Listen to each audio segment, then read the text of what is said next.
Hey, what's up, Sami here. So this is the newest foldable from Huawei, the Huawei Mate Xs2. So let's check out what's new. Oh, what? You are folding the wrong side. What? You should fold for this. Oh, you fold like inside. Okay, thank you, Sami, for saving thousands of dollars. Did they see me? Okay, let's check what's new here. Please subscribe to Sami and my YouTube channel. Links in the description. Let's go. All right, start with the unboxing. For this part, I'd like to give a huge thanks to my long-time partner Eva for providing the content. Please subscribe to her channel if you can. Open the box, we have the phone. The unit Eva got is in purple color. It's made of fiberglass. That explains why it's so lightweight. Later I will show you the black color, then a note, a pen, a phone case, some other paperwork, this usual stuff. Yes, no charge or cables included. Just as you probably know, the Mate Xs2 is an outer folding phone. You fold outside. I want to fold inside like other foldables to show you what will happen. This Huawei staff from the shop just won't allow me. Anyway, let me walk you through the design. On top of the phone, we have the speaker and noise cancelling mic. However, I'm not sure if the handset comes with the infrared blaster. At the bottom, we have the Type-C port, speaker and SIM card slot. As for the two sides, we have the volume rocker and the power key. That's also the fingerprint scanner.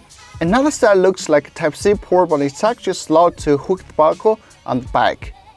Speaking of the back, here's the camera module. For the specs of it, I will just list them on the screen. As I've mentioned before, there's a button under the lens, which is for lock or unlock the screen. To be honest, I like it. It feels solid when the half screen bounces off. As for my first impression of the design, my god, it is a thin and lightweight foldable. It's just crazy light and weighs only 259 grams, which means it's probably lighter than your iPhone 13 Pro Max with a phone case. And by far, it's the lightest foldable phone on the market. It's thin. I've also compared it with Oppo Find N and the Honor Magic V. You can check the thickness by yourself.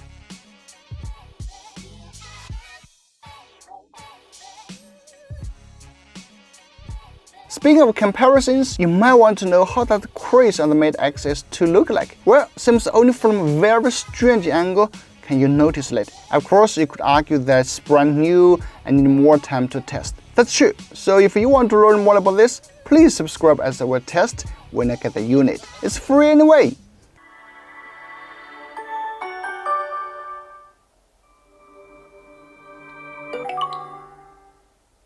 As for the specs of the Mate Xs2, the OLED display unfolds to the 7.8-inch diagonal with a 2480 by 2200 pixel resolution and a 120 Hz refresh rate. It's powered by the Snapdragon 840 chipset with 8 or 12 gigs RAM and up to 512 gigs of built-in storage. The battery is 4888 mAh and boosts Huawei's HarmonyOS 2.0.1. We get a 10 megapixel selfie cam tucked into the top right corner. I took some selfies there.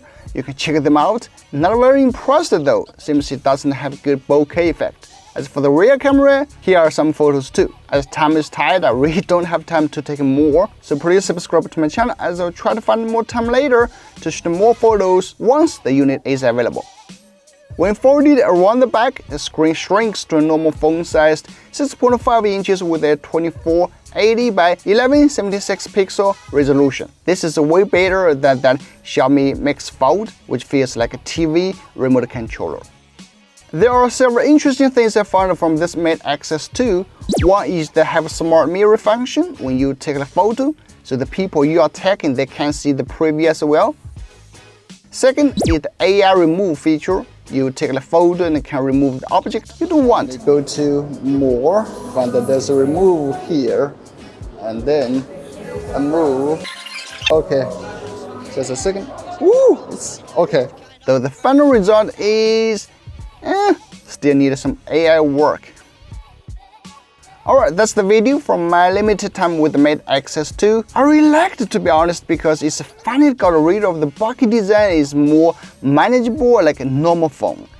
Also the crease looks good, the hinge feels light yet solid, the seamless transition of the folding and unfolding screen. Of course, the deal breaker is its an auto-folding phone, and durability, as I can imagine, would be a big problem. But thumbs up for Huawei's attempt. Who knows? This might be the future.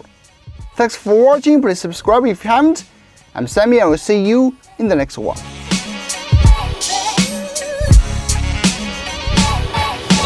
Okay?